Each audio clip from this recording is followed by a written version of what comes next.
अस्सलामु अलैकुम वरहमतुल्लाहि वबरकातुहू।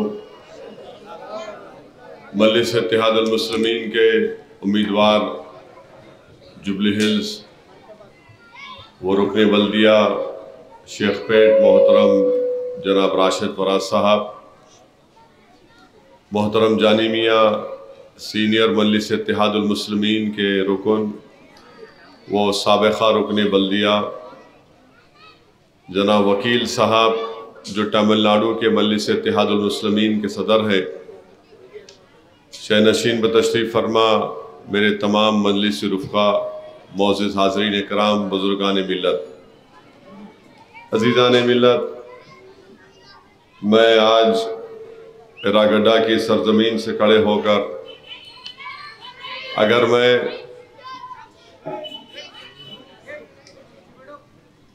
अगर मैं मेरे मरहूम रुकने बल्दिया वो मजलिस के क़ायद जनाब शरीफ साहब को याद ना करूं तो ये बहुत बड़ी नाइंसाफ़ी होगी। मरहूम शरीफ साहब ने बहुत खिदमत की, ना सिर्फ अहलियान इरागड्डा बल्दी हल्का के अवाम की, बल्कि हर कोई जो उनसे मिलता शरीफ साहब से बड़ा मुतासिर होता। और उनकी मौत ना सिर्फ मेरे लिए सदमा है, बल्कि मैं ये बड़ी ज़िम्मेदारी के साथ कह सकता हूँ कि बहुत से गरीबों के लिए एक अजीम नुकसान हुआ शरीफ साहब की मौत से। मैं अल्लाह से दुआ करता हूँ कि अल्लाह सुब्हानहू व तआला हमारे इस मरहूम लीडर को, इस मरहूम रुकने बल्दिया को अल्लाह उनकी मग़फ़रत करे, अल्लाह उनकी ख़बर को नूर से भर दे और अल्लाह उनके अहल व अयाल पर, उनकी औलाद पर अल्लाह रहम फरमाए, उनकी मुश्किलात को आसान करे। अज़ीज़ दोस्तों और बुज़ुर्गों, आप जानते हैं कि मजलिस इत्तेहादुल मुस्लिमीन ने जुबली हिल्स से राशिद फराज साहब को, इसकी आवाज़ मत बढ़ाइए भाई, जितना है रहने दीजिए, राशिद फराज साहब को अपना उम्मीदवार बनाया है। उसके बाद से कांग्रेस पार्टी की तरफ से ये बातें की जा रही हैं कि उनके पास से अज़हरुद्दीन आया तो आपने राशिद फराज को क्यों उम्मीदवार बनाया। कांग्रेस वाले, मेरे ख्याल से उनका हाफिज़ा अच्छा नहीं है, तारीख़ में बहुत कमज़ोर है। जानी मियाँ मुझसे बेहतर जानते हैं कि मजलिस इत्तेहादुल मुस्लिमीन ने 1984 में एक जानी मियाँ साहब थे, 83 में उनको यहाँ से उस वक्त खैरताबाद के असम्बली हल्का का टिकट दिया था। फिर उसके बाद मजलिस ने एक काजिम साहब थे, 89 में उनको टिकट दिया खैरताबाद से। फिर एक जहांगीर अली साहब थे, 94 में जब मैं अपना पहला इलेक्शन लड़ा मजलिस तो उनको टिकट दिया। फिर 2009 में हमने जनाब चिन्ना श्री सलम यादव साहब को टिकट दिया, मगर स्क्रूटिनी में उनका नॉमिनेशन रिजेक्ट हो गया। 2014 में उनके बेटे को टिकट दिया, 18 में हम नहीं लड़े, अब हम लड़ रहे हैं क्योंकि हमारे यहाँ पर 2 रुकने बल्दियाँ हैं। हमने 2 बल्दी हल्कों पर अच्छे खासे वोट लिए, को कामयाबी नहीं मिली। तो कांग्रेस पार्टी को समझना चाहिए कि हिमाकत की बातें नहीं करना। अगर आप ऐसी बातें कर रहे हैं तो फिर आप नामपल्ली में कैंडिडेट क्यों दिए, नामपल्ली में क्यों दिए, कारवान में क्यों दिए। मैं बहुत सी बातें कर सकता हूं तुम्हारे बारे में, कोई तुम्हारा कैंडिडेट कोई आसमान से उतरा नहीं।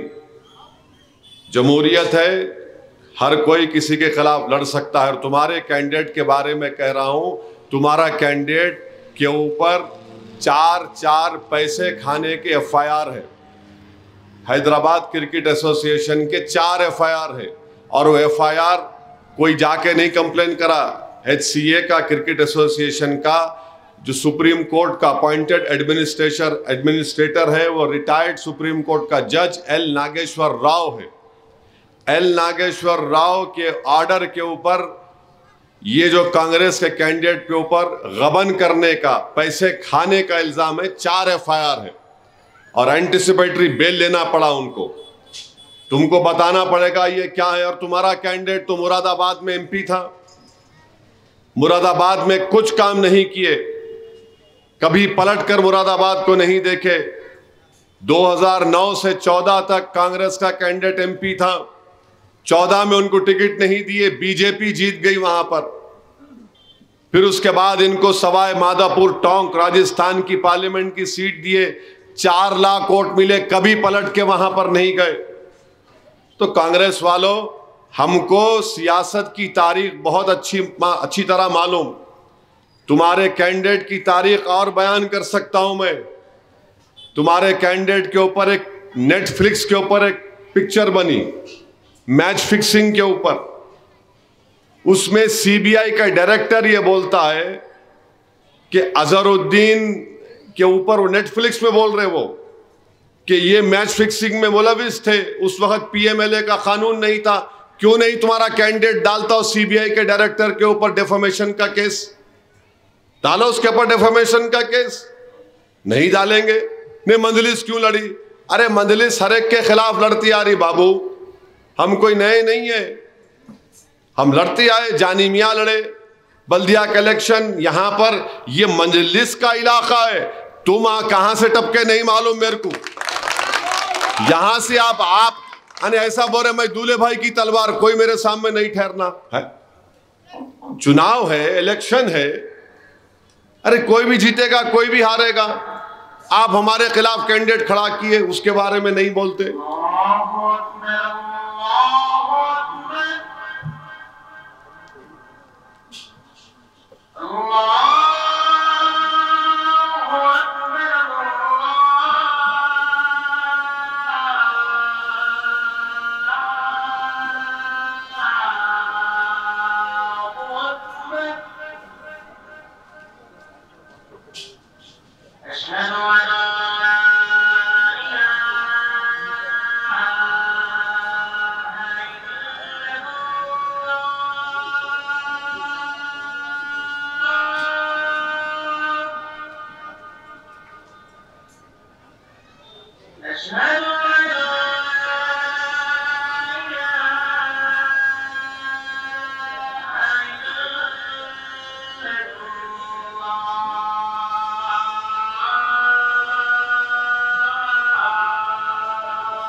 मेरे अजीज़ दोस्तों, इज़्ज़तदार माँ और बहनों, मैं आपसे अर्ज़ कर रहा था, ये कांग्रेस के एतराज़ात, पिछले बल्दिया के इलेक्शन में हम 4 बल्दी डिवीज़न पर मुकाबला किए। इरागड्डा से अल्हम्दुलिल्लाह आपने शरीफ साहब को कामयाब किया। शेखपेट से दोबारा वहाँ की आवाम ने राशिद फराज को दूसरी मरतबा कामयाब किया और हम रहमत नगर और बोरा बंडा बल्दी डिवीज़न लड़े। ये 4 बल्दी डिवीज़न में हमको 28,000 वोट मिले।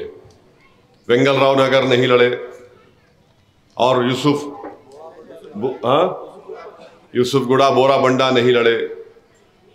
इसके बावजूद भी इनको तकलीफ। अच्छा, कांग्रेस कितने वोट ली बल्दी इलेक्शन में? 8,000।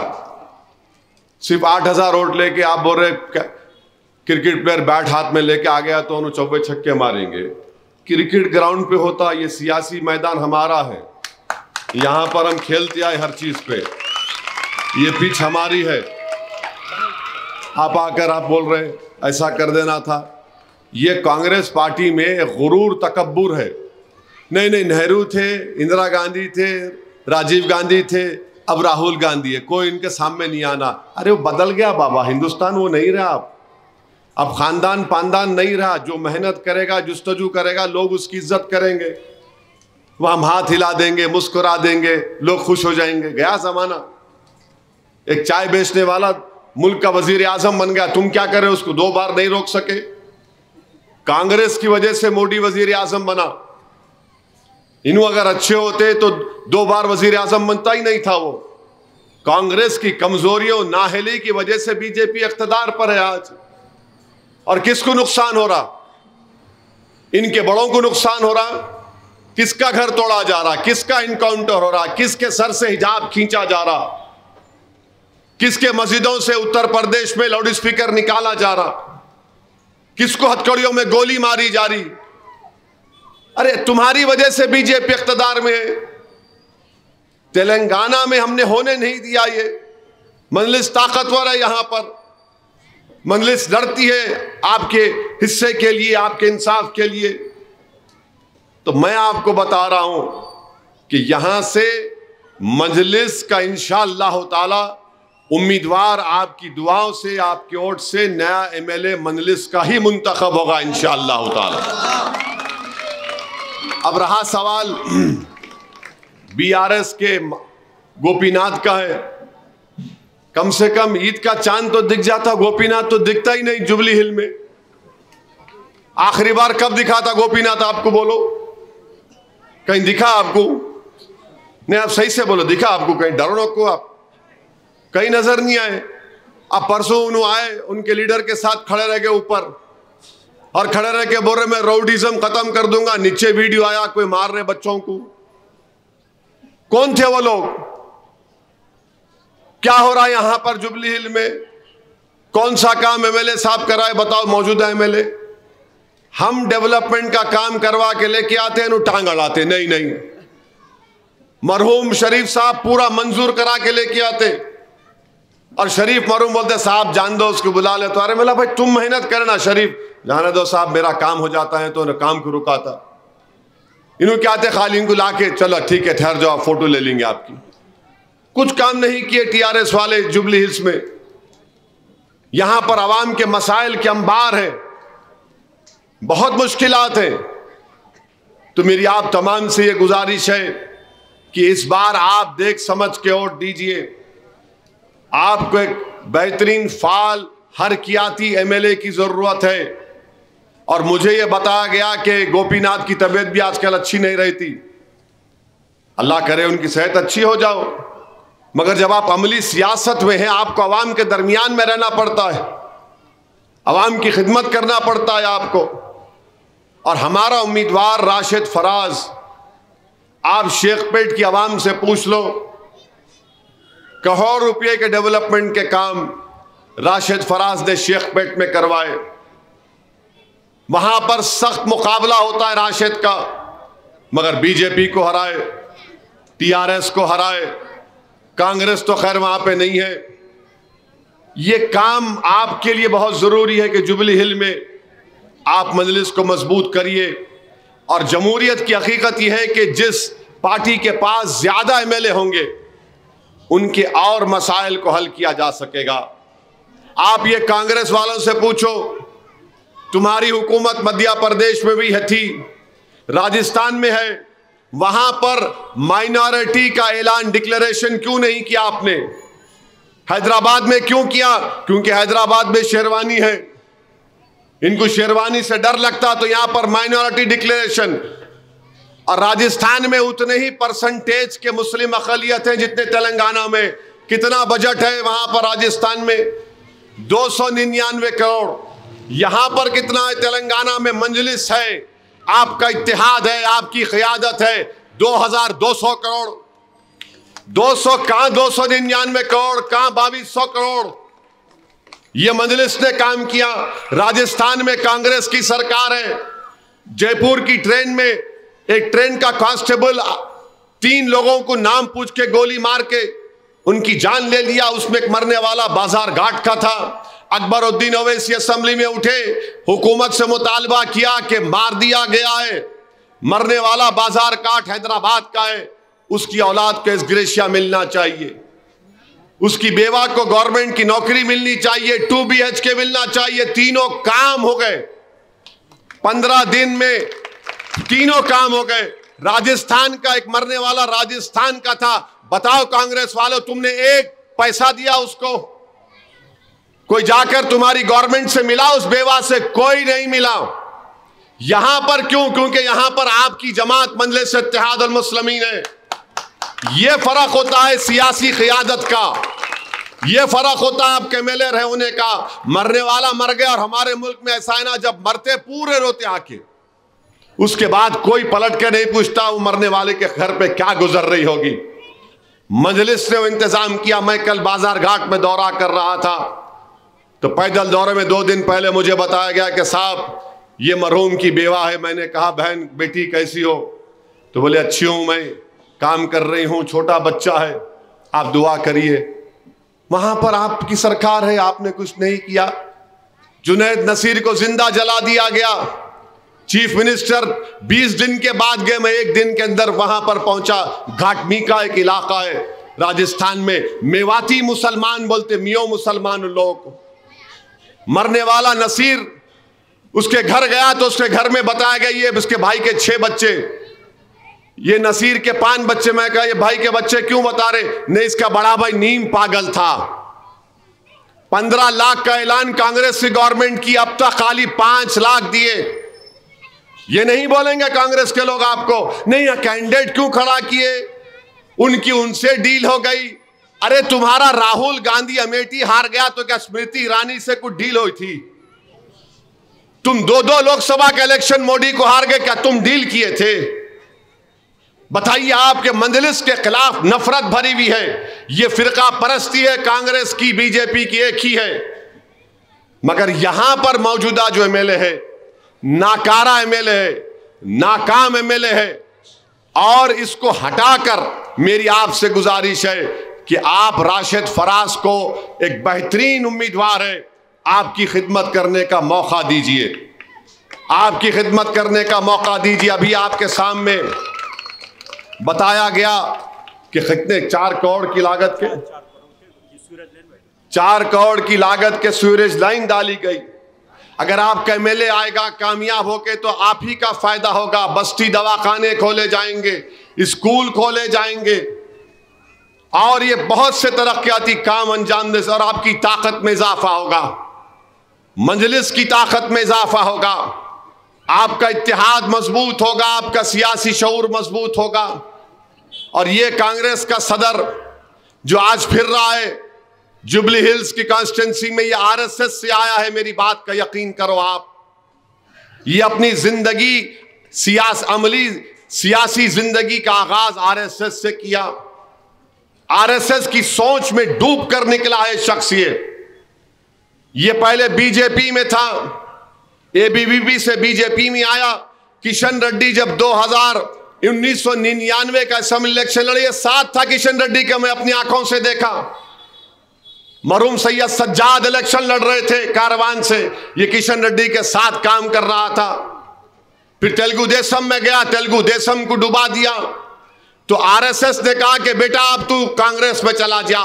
तो कांग्रेस का रिमोट कंट्रोल तेलंगाना का मोहन भगवत के पास है और कांग्रेस पार्टी ये हमको बोलती है अरे तुम्हारा सदर आरएसएस से आया, हर एक को तकलीफ है, क्यों लड़ रहे? मैं क्या करूं, सियासी जमात हूं, लड़ना मेरा काम है। नहीं आप यहां क्यों आए? अरे क्या तुम्हारे से पूछ के आऊं कहां जाऊं मैं, किधर जाऊं किधर मत जाऊं, कब बैठूं कब खाऊं कब क्या करूं?